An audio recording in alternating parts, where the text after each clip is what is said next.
There's something about you, your voice is all in my head. All in my head, all in my head. I cannot stop thinking about what we did. Oh, what we did. I just need one more night to beat it up. One more night to beat it up. Your body keep calling, calling my name. Just one more night to beat it up. No more night to beat it up. Have our own private party. Finish what we started, girl. Yeah. What's up, guys? I'm Tiffany Tony, and you are watching another episode of Lipstick Tea, where we talk about love, life, relationships, and whatever else we feel like talking about. Let's get juicy. But first, I want to start by introducing my beautiful panel. We'll start with you, Miko. Hey guys, I'm Miko. How y'all doing? Hi, Mika. Hi, Margot. Hi, I'm Margot Graf. And Shorty. What's up? I'm Shorty. And we have a lovely guest for you guys today. Hi, Owen. Hey guys, thanks for having me. I'm so excited to be here. Hi guys. You guys, this is Owin Pierson, and we brought him on today because he is a member of the queer community who also makes an amazing contribution to the queer community. So I wanted to give you a chance to talk about your nonprofit and what you're doing in the community to help bring about kindness and love.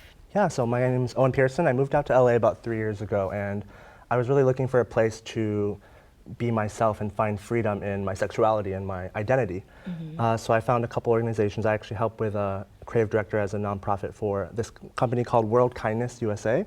And it's all about creating kindness in a safe space for work, for political schools, anything in general. So it helps make just a kinder space for people to feel like they can be themselves, no matter what their background is. Do you help with the anti-bullying? Do you guys have your own form of anti-bullying Yes, campaigns there's for too? anti-bullying campaigns. There's for everything that connects, especially for kids and growing up, and mental health advocacy. So it's all those things and more. And your primary gig is content creation? Yes, content creation. I'm a full-time content creator.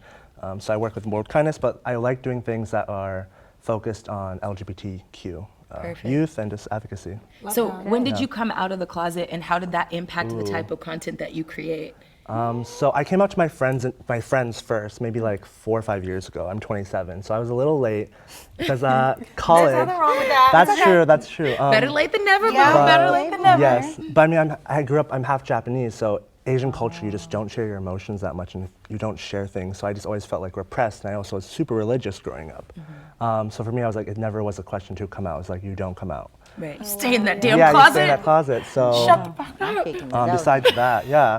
So I came out maybe 3 years ago to my friends and family. Friends were super inviting, accepting. My family took them a little bit longer to, and still a little longer to like accept and understand. And then I came out publicly about 2 years ago. I made a YouTube video, actually, a coming out video. Amazing. Yeah, so it's on YouTube if you guys want to check it out. Can I ask what generation you are? I am second generation. Okay. Yeah, yeah. So does your family support you being out of the closet now, or is it still a struggle for you? Well, I have 2 younger brothers, and they're very supportive, but my mom and dad, they are not, actually. They like to brush it under the rug. They don't want to really talk about that stuff, so I don't feel like I can share, like when I'm going on dates or about my journey now being, full-time in content creation. I don't get to share that with them, so it's kind of frustrating. Yeah, I can imagine. Yeah. I can imagine. Now, this is a question that is for the entire panel. Have you felt that being a person of color or a POC in general, non-white person, has ever made you feel like, being queer and being a person of color is a double whammy? And for you, as being a woman and being queer, do you feel like it's a double whammy for you at times? It's a triple whammy. Right. For me. Yeah. Talk to us, girl. Talk to us about that. Because I'm black, I'm a woman, I'm gay, and I'm a stud. So it's like all those things are like a no-no to some people. And it's very hard because like when you're a feminine, lesbian, no one will know that unless you tell them and they already know or something. But like with me, it's kind of like I walk through the door, it's like, oh, well, she gay. Right. They already know. So it's hard to do anything like the industry, getting regular jobs, because I don't go into an interview for a job in heels and a lady suit. I'm going in there with a tie, with a nice blazer, some slacks, and some church shoes. Like that's just how I am. I'm like, either you're gonna take me as I am, or you can keep this job. Absolutely. Because I don't want to work anyway. Yeah. It's definitely, we definitely have all three to deal with, being black lesbian woman. For me, I like, even with my best friend, she's a white woman. And we talk about like, she's like, And you know, she's a lesbian as well? She's a lesbian as well. And we talk about like, you know, the Black Lives Matters marches and things like that. And I'll tell her, she's like, you know, you go really hard for black rights, or, you know, and I'm even a part of this group. It's called Originals Nation. So we don't even use the term black in there. They say we are the original people. Right. And I'm always like, when I walk through the door, the first thing anybody sees, I don't care if you tell me you're colorblind, you see that I'm a black. Like that's it. Absolutely. You're like, oh, you're black. That's it. Yeah. So I mean, I definitely fight for, you know, LGBTQ rights, but for me, no matter what, I can never hide, change, or look different than what I am when you see me. You know, like this is what you are. So I feel like I'm always really strong when it comes to I'm black. Yeah. And like I like this is who I am, and I believe that we need our rights. So my friend was like, well, why aren't you this? And I was like, well, look, I gotta fight for one thing at a time. Like I'll fight for this rights, but when it comes to me being black, I can't hide that. So I'm always gonna be like really strong. Yeah. And then everything else I'll go for. Like women's rights, I believe in that. But I gotta pick, you know, you gotta pick a struggle. I got all three. I gotta pick one to deal with first. I couldn't agree with you more.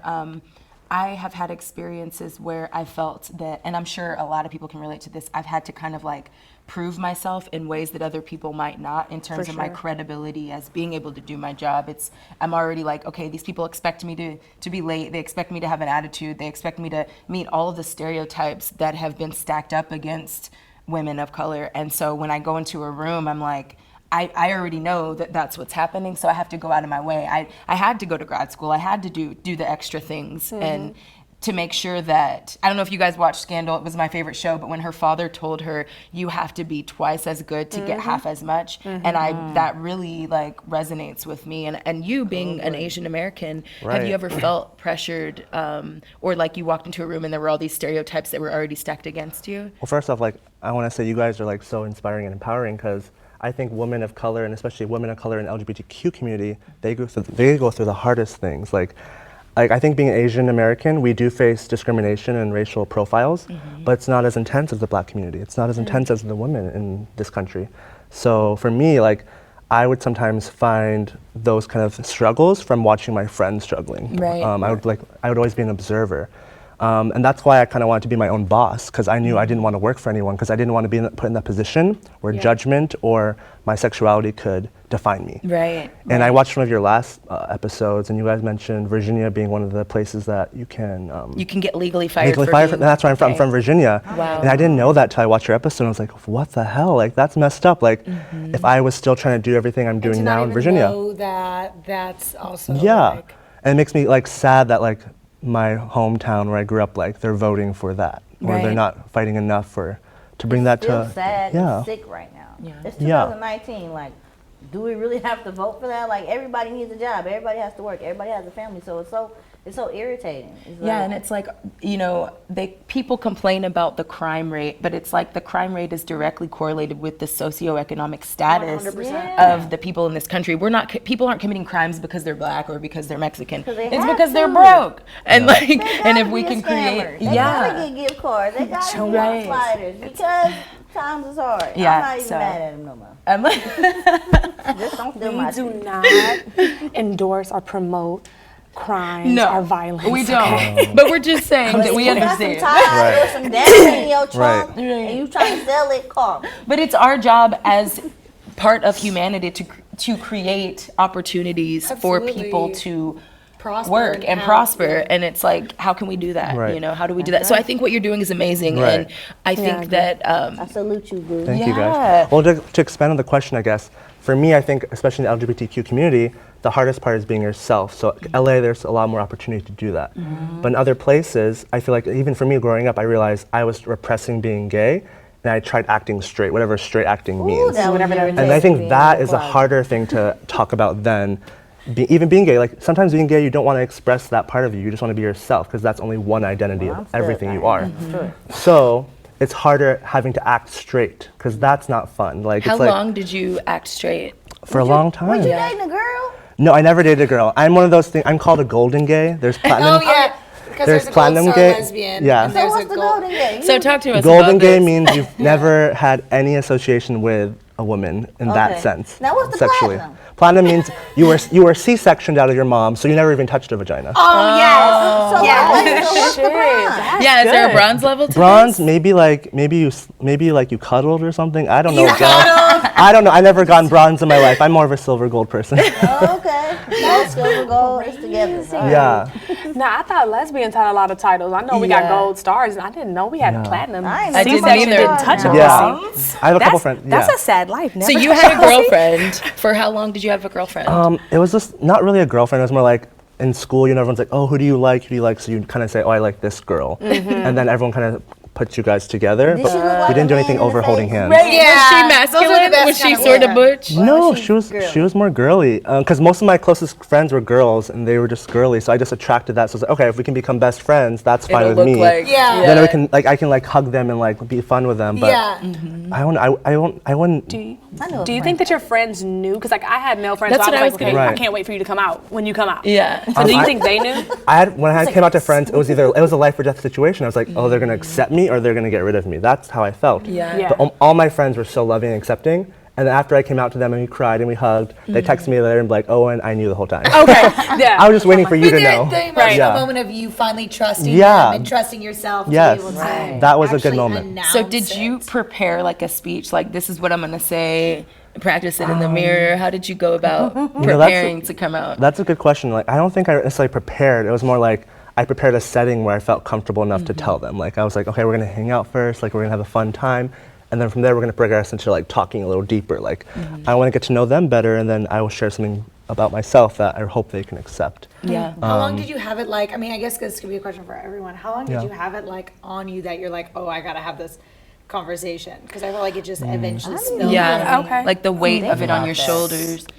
I mean, my mom caught me in the bed with a girl at 13. So Mika was Really? fucking. No, we weren't. Excuse me. Okay, let me correct this. Let me correct this. 13. No. You guys all did this. Everybody yeah, dry yeah, hunched. True. But Everybody we didn't dry get, I hunched. didn't get caught. Hey, Everybody dry my hunched mama when they were catch me younger. home. People might have just been doing it with guys. I did it with a girl. So we was But asleep? after that, my mom asked me, and I was like, she was like, "Are you gay? Are you straight? Like, what is this?" And she's like, "Are you bi-curious?" I was like, "Bi-curious," because that's the one Let that's me I'm not pick going to the get in safe trouble. word, yeah. It was safe. Yeah. But when I turned at school, though, everyone knew that I only dated women, so it was never a question. I only dated women. But when I got into college, my girlfriend moved in with me. And every time she came by, I had to send her to her uncle's house. I was hiding her clothes. So at 18, I was like, you know what? I have my own space. So I went to my mom's house and I was like, hey, this is who I'm with. I'm still with her. She's not going anywhere. My mom originally was like, get the fuck out. Like, get out. But then I came back and then she was like, you're allowed in this house, but your girlfriend will never step foot across this threshold. And I was like, How long did it take before she damn. did start welcoming your partners into your home, into her home? Within that year, she started to be better. And I mean, I had little conversations like, you guys need to acknowledge them. You guys need to be nice. Right. good. And it now, like my mom, she says stuff that's technically the wrong term. Like I remember she was telling this woman, she was like, I don't discriminate against gay people. I have a gay. And I was like, Mom, you have Yeah. a gay? I was like, you can't say that. You can't say that. But my little sister just came out and she's 16. And Is her she a girlfriend, femme or a stud? she's a femme. And how's your parents respond? They've been great. Her Yeah. girlfriend comes over. She just came the other day and had balloons in her room, like a surprise. And they're like really accepting now. So you paved the way for your sister to be able to 100%. come definitely. out. I I think told you my did. sister she Yes, owes me too. reparations so Yes. that we can go out to dinner or something. And I was like, I'm the Rosa Parks of this. My mom said, Yeah. no, you're the one who You did it are. before Rosa. Yeah. You get no recognition. Wow. Right. So So a few episodes back, we talked about the issue of, not even the issue, but the topic of straight pride. And now that we have you here, Owen, I want to know what you think, because Okay. just so to kind of give you a little update on it, there have been talks about a straight pride parade. There's a straight pride flag now and straight pride t-shirts. And a lot of people are finding this very offensive and divisive. How do you feel about it? Right, yeah, no, I mean, I just attended LA Pride this month, and there's just so many amazing prides happening. Toronto Pride was last weekend too. And what I say to that is straight pride, it doesn't need to happen because people in the straight Life is straight. Y'all walk people in the down straight the community street never straight had every to day. suppress who they liked in school. They never had to figure out if they're going to be disowned by their families or not. They didn't have to go through things like in secrecy for their whole lives. yeah. Whereas us, we had to do that, and we still do that. And there's people getting beaten and killed in other countries. Right. Even in America too, transgender communities, they're getting the worst of it, of color. Yeah. And straight people do not get that. Do you think would you argue the same thing as far as white pride is concerned? Yes, I think so as well. I mean, even in the gay community, white people do get more privilege and more, there is white privilege, I believe in that. So unfortunately, I think it's just them thinking that because there's like the Black Lives Matter movement, the Me Too movement, LGBTQ pride, because even LGBTQ pride is becoming Always used to be first, yeah. so they feel they're like, feeling threatened by that and need to almost then re-facilitate themselves in front of everything. Yeah, to exactly. compete. Exactly. And it's not a competition. It's not. It's actually been a competition, and it's been unfair this entire time. So we're just now allowing other people to enter into the race. Right. Me and my friends talked about that. Like, you don't have to walk up. Your friends will be like, well, why didn't you tell me you were gay? We don't have to walk up and say, hey, By the you're way, straight. everybody. Like, you don't have to tell people you're straight. Yeah. Like, 'cause you're already, your straight pride is, you can be you. Exactly. It's okay. Exactly. And it's not to, shame any other race, culture, or sexual preference. It's just a matter of being real and authentic about the human experience. And another question that I have is, how do you personally relate, and this is for everyone, how do you personally relate to being discriminated against? And does sexism and racism exist within the queer community? Like with discrimination, I'm from Berkeley, so we are people that you're just not gonna tell us no. You're just not gonna talk to us no kind of way. Like, I'm just not having it. So if I feel discriminated against, like my mom always taught me, she said, you don't go at the person, go above their heads. So it's been times where, like the other day, for example, my wife went into a restaurant that we spent all the money in because, she's vegan. And they did not, greet her. They didn't even ask her, did she want some water or can I help you? And you felt like that was racially motivated? Well, yeah, because she was there for like 10, 15 minutes. And those people that was coming in after her. That got seated and helped right away. Got help, got asked water. They just kept passing by. So when she told me that anything that happens with her, like if somebody does something to her, it's like 10 times worse when she tells me because I'm like steaming mad about it. So I instantly get on Twitter. I'm talking about your ass. I'm talking about whoever. I'm on Facebook. I'm talking about your ass. I'm finding out who the owner is, CEO, whoever it was. That man sent us a letter in the mail. Wow. Apologizing. He apologized online. Did you get a gift card? Yeah, but we gonna give it to a homeless person because we're not that's going good. back there. The average person was like, "Girl, he was a gift card. Let's go eat." No. I'm gonna find a homeless man and give it to him. Nice. But He'll probably get seated quickly.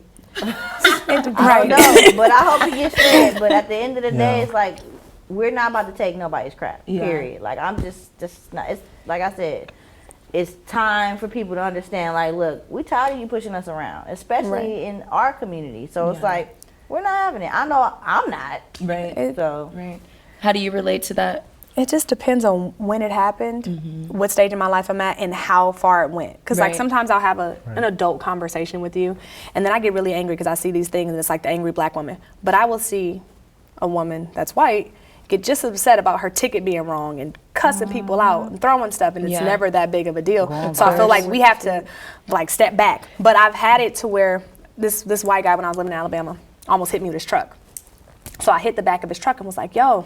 He got out the car and was like, you fucking nigger, you did it. I said, you almost hit me. He goes, you hit my truck. And everybody was like, Miko, just let it go. Yeah. And I said, oh no, you got me fucked up. So I almost fought the man in the parking lot. He was like, I'm calling the cops. But he didn't realize that for basketball, I had just got recognized at City Hall. The cops were there. And I said, call the cops, please, because this black woman in this city is known. So please call the cops. Let me see what happens because you done lost it. Then there's been times where I've been the reserved, okay, let me handle it the right way. So it just depends on what it is and how charged up I get. Yeah, I couldn't agree more. I mean, I've been in situations where I'm like, I know if I were not a person of color that this wouldn't have happened to me. Right. And I said this the other day that I think people of color in this country are in a constant state of post-traumatic stress because we go through bullshit every day. I mean, every time, I was at a gas station in Orange County. This was like 6 months ago. And similar situation, this guy almost backed into my car. He was on the phone and he wasn't paying attention. And so I was polite about it. I'm like, hey, like don't hit my car. And he got out and called me a nigger. That was the first thing that came out of his mouth. Did you beat him up because you know how to box. What the hell? I do. swear up And quick. initially, like, of That's course, messed my up. reaction was like anger and rage and hurt and pain and just like disbelief. All of these things are going through my mind. I'm like, I have a master's degree. I've done this. I've done that. I've done all of these things right. My car is nicer than yours, bro. And you got out and said this to me, you know, but I just got in the car and I drove away and I cried as I was driving away because I didn't know how to manage those emotions. Yeah. And Did you then make a U-turn and go back and no, bust his car but up? the crazy thing is I called a friend of mine to vent about it, and you know what she said to me? What? Well, he called you a nigger. What were you doing? Was What your was music I doing? Was your Oh. music loud? Where's she What were at? you I wearing? wanna Those fight were her the too. questions she asked me, and in that shouldn't moment, matter. yeah, and I Never. said, I'm sorry, is your Where friend is- white? she's actually Come on, like me. We she's can go from find these Costa people. Rica, and she's darker than me. I would have And I said was we're no longer friends. We no, are sorry. and that's pretty much in that moment I realized like this person sees me as an accessory to her life. She doesn't see me as even human. The fact that she couldn't just shut up and just let me vent, you know. And so that was difficult. I was like, she knows me as a person. I'm like, you know, I wasn't doing anything. I don't give a damn how loud my music right. is. I wanna It fight doesn't her. even matter if Yeah. you're in the wrong and you're backing into my Yeah. car. And I'm just And you like, got a nice car. Bro. Right. whoa, yeah, whoa, whoa, I whoa, couldn't whoa. believe it. I But was you like, know I wanted what? to be like, I was breakdancing on the car. You're Yeah. right. Some Yeah. people do stuff like Wow, be in a that's situation like that, and when you do react like they're the one that's crazy. Like it happened to me. I was at a KFC restaurant. It was busy. I was on my way to a photo shoot for my friend. On the way for the photo shoot, and I asked the girl for like honey or something. And she was the only person that was doing the cash register, and she was helping with the stuff. And so I had asked, they had messed up my drink or something. I'm like, I got a fan. Like, look, I paid $8, whatever it was. Y'all don't get this right. And so I think I asked her for some ketchup because they didn't have nothing out. I guess wherever I was, they didn't want nobody stealing my stuff. They didn't have nothing out. So I'm like, can I get ketchup or whatever? And so she gives me my stuff, and the white dude's like, oh my God, don't give her nothing. If she wants something else, don't give her nothing else. I said, listen. You are paying. Now I almost had the adult moment, but then I was like, fuck all of that. I was like, hold on, I paid for my meal. I want my shit to be right. Like, who are you to say anything? If I want butter, I'm gonna ask for it. Like, whatever. Was this someone that works there or just someone No, in it was line? just somebody in line waiting. But like I said, Because they you were were taking attention away from him. No, it was the fact that they were short-handed and she had to stop what she was doing That's to what do I'm it. saying. Stop helping Yeah, him or but- make him wait longer. But that's not my problem. I'm hungry, whatever. So he started talking shit to me. I'm like, well, let's go outside. Like, if it's a problem. Oh no! And he was just saying so much stuff to me. I never told. This is the first time I told the story. I had my soda in my hand. Mind you, at first I was being cool and calm. Throw it at him. Then he got smart because he thought I was scary. Did you or pour some the type drink of in his something. face? You threw it at him. Oh no! Yes! Oh Threw that my shit in God. his face. It went No. everywhere. I was like, and then the white lady Okay. behind him was like, "Oh my God, you're crazy." I said, "Oh, now I'm crazy because I reacted to him Yeah. talking to me crazy." I said, "He got me fucked up. You got me fucked up. All y'all can come outside." Which is exactly why I drove away. Because Yeah. I am a fighter. I'm a trained fighter, and I would have been in jail. But any other time, you know what I'm saying, I would have been Wow. adult about it. But he had me messed up. He was saying stuff to me. Yeah. I was in an area wasn't no black people, so I did throw that at him, and I did. Listen. call And I'm her not out. mad at that, They but didn't it come is- And outside. they be Yeah. so quick to try to call the cops on you. A woman They tried to call the did. cops on me I was out yesterday. A woman tried to call the cops on me yesterday. For what? At the dog beach. What? The dog beat. What did you do at the beat dog the scene? Look, what did I do? What were you doing? So the dogs are running around. You know they all playing. Okay, I have a pit bull and a Maltipoo. No. So all the dogs are running around, and you know little dogs. These little dogs, they the yappiest, biting. They're so They feisty, running up on my yeah. dog, biting on her legs and just doing stuff, just like little yippy. I be wanting to kick them. So they just running and doing stuff, and so my dog started chasing her too. And the woman runs up and like hits at my dog, like hits her. No. So when she does that, now my dog, you know, dogs tend to get her. They're so like she people. So then she pounced on top of one of the dogs, and I said, "I'm sorry, I've been here for." And so she got mad. So I grabbed my dog off of the dog, and they picked the dog up, and I was like, "Is your dog okay?" And she's like, "She didn't even grab my dog. She grabbed this other dog." And I said, "Had you not ran up on my dog and hit her, none of this would have happened. We've been here for 2 hours and nothing." So now I'm talking to the people whose dog it actually was, because it wasn't even her dog. Oh my God. Always So- somebody else's bit, girl. She's like, "You need to give her your number." And I was like, "You know what? It's funny because they're always involved in somebody else's situation." She's like, "You need to give her your number." I said, "Ma'am, I'm not talking to you. if they want my number, they can have my number. I'm talking to them, I'm making sure their dog is actually okay instead of you just trying to amp up situations. So I'm asking the question, is your dog okay? Did my dog actually bite her? They were like, no, she didn't get bit. I think she's just rattled. I said, okay, cool. So I'm talking to them, and she's like, da-da-da, and she just keeps going. She's like, your dog shouldn't be here. Da-da. I said, ma'am, you shouldn't be here. The way you ran up on my dog, don't hit my dog, don't touch. I was like, I could have hit you. Like the fact that you're hitting, I was like, you got my dog into the situation. You amped her up. Now she's feeling like she's on the defense. And she's like, no. And I was like, we've been here for 2 hours. She's like, I should call the police. I said, call them, please. She's like, would you like me to call the police on you? Ma'am, call the police if that's what you feel like you need to do. I said, but this situation has nothing to do with you. You can keep walking. And she got my face. I said, look, I'm gonna tell you one more time. You can keep walking.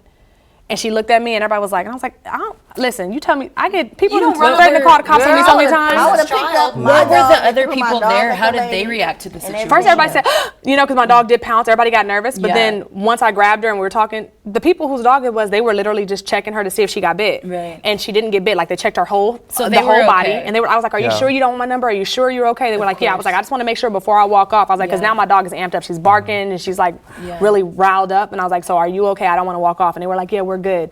But that's the thing, as a person of color, you do have to, you're not allowed to go to your first mind. You literally have to go to your first, second, and third mind. Like, okay, if I handle this way, this is what's gonna happen. If I handle it this way, then this could happen. And it's scary. And I've had to have the conversation with my younger brother.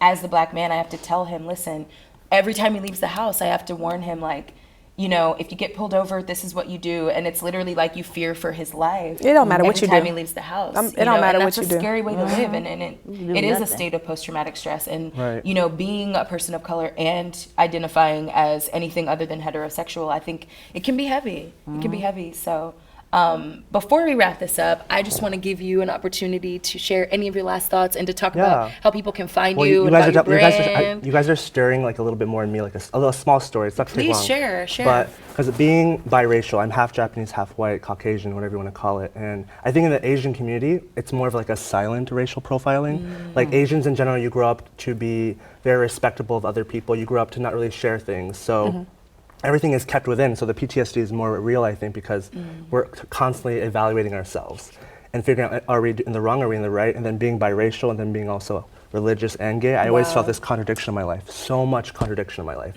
And it wasn't until a couple years ago, I was working in a coffee shop as an assistant manager, and I didn't like, I told my coworkers I was gay. Everyone knew I was gay, but it was fine. Like I could tell a couple people were uncomfortable with it. But a lot of the people working there were also black, and they were all just like, you know, having a job. We all just needed extra money, and it was a comfortable situation. The boss was actually Asian, and so she really liked me even more because Asians kind of tend to stick together. I think communities kind of tend to stick together. I do like that about you guys' community. Yeah, exactly. So it was a Sunday busy morning, and then we kind of lost a couple employees because they didn't want to work there anymore. And this really nice guy, like this boy, 17-year-old boy, senior in high school, he's wearing his like nice little suit, you know, trying his best to look up. He was black. He came up to me and he was like, hey, do you guys have any job applications for a job here? I heard you guys need a couple employees. So my boss, she was in the back of the coffee shop and I was in the front. So he gives me his resume. I go to the back where there's cameras so she can see everything. And I'm like, hey, do you think we have any applications for this boy in the front? He really looks like a great guy. He really wants to work here. We need some employees. And the first thing she says to me is, oh, the black one? Wow. I hate when people at my work use just racial identifiers as table, like, oh, I got a girl fired because she kept saying that it was that black table, that black table. And you've been working here for 2 years. You know exactly what table number it is. You know exactly where you can say anything else. But if that's going to be your identifier, I'm going to call you out. She got fired. And that's what exactly, she was fucking racist. You know exactly where I'm going with this is, in that moment, I found secondhand racial discrimination. And as someone in the Asian community who's faced it so much, but never out loud like that, I feel like I need to take action. So, you know, I went back to the boy, I was like, sorry, you don't have any applications right now, please try again later. I just wanted him to feel like nothing was wrong. Of course. But then my boss, I was so mad at her, I was so pissed off. Good for you. I texted our bigger general manager, I was like, hi, I cannot work here anymore. I just want you to know that I do not support working in an environment that's this racist. Your manager here just declined an amazing client, amazing potential person, and I cannot work in an environment that does this. Absolutely. And she right away was like, no, because she loved me. She was like, no, you should keep working here. I'll figure out what's wrong. So I quit that day. She went to the manager and pretty much everyone told the story and she got fired. Wow. So she lost her job for doing that. They wanted me back, but I still didn't want to work there. But course. that made me realize, like, as someone in the Asian community and the gay community, like, I need to speak up. And you know what? that's so I just want important. to give you a hug. Like, Yes, like, so Because that's I- the only way yeah. things are going to change. My is body if was everybody shaking. stops. Because racism is the highest form of Yeah. bullying possible, and people don't look at it that way. And if we all, as a people, come together and say we don't tolerate this, Right. that's the only way it's going to end. Right. That's the Standing only up way. like Yeah. you did, Yeah. you made a difference, you made a change, and then on top of that, that lady's gonna second guess her racist decisions Right. when she goes somewhere she'll be a else. racist if not And in she is silence. an Asian woman who probably came here from like an immigrant country, like working hard, but like I can't defend her for being in that connection if there's bigger discrimination. Like you can't Right. pick your and battles. choose. You have Right. to be open to everything and supporting everyone. Right. Right. And Because that's what I if you realized. leave room for someone to discriminate against her because she's black or Yeah. you because you're bisexual, then you leave room for it to happen to you. And Yeah. that's what people don't realize. Like, Right. let's say you eliminate all black people, then who's next? You know, it never ends. Somebody's always fighting for power, but we're all humans and we have to find a way to support each other and Together. to come together. And I agree. think, you know, initially when the LGBTQ community was like, just really promoting itself, I was so excited because I'm like, wow, like finally people are coming together and we're all just seeing each other as people and nobody's worried anymore. But unfortunately, there are still a lot of battles that we're fighting. And I hope that you all watching take something from this, and that no matter what your race is or where you come from, that if you're in that situation, that you do stand up for people that are going through this.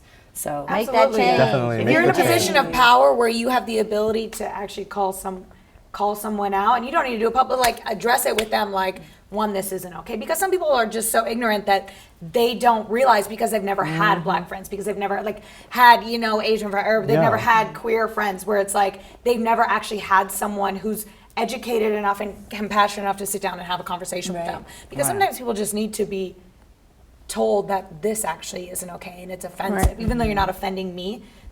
Even though you're not offending me, you're offending somebody, and it's just unnecessary. They need to be Absolutely. checked. And I mean, there's so much education out there. You can go on YouTube, you can go anywhere. And if you want to know about cultures and backgrounds, then you can do that. And at this point, I feel like ignorance is a choice. And if you're choosing to be ignorant, then you're not really contributing to the society you're claiming to want to defend. So, with that being said, go ahead and introduce yourself one more time and tell them where they can find you on Yes. social media. That's my new boo. So guys, I'm Owin Pierson. You guys can find me at Owin Pierson on Instagram and YouTube.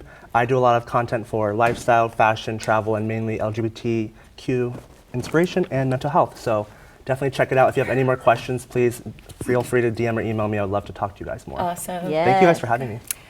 Instagram is Miko_rounds. Cause she go around. Rounds. Margot. I'm Margot Graff. You can follow me at It's Margot Graff, MARGO. What you see is what you get. Graph like a math graph, but with an FF baby. Follow me on Instagram. I love all my fans. My YouTube channel, Young Shorty Doo-Wop. Make sure you watch all my videos and stuff. Thank you guys so much for watching. Again, I'm your host, Tiffany Tony. Tiffany like the jewelry store, Tony like the boxer. Thank you guys for watching another episode of Lipstick Tea. And please remember that we do actually read your comments and we consider them. We read your DMs. So Stop feel free trying to me reach under out them to us. All right, y'all. I'll Until write next back. time. We love Bye. you. We love y'all. Peace.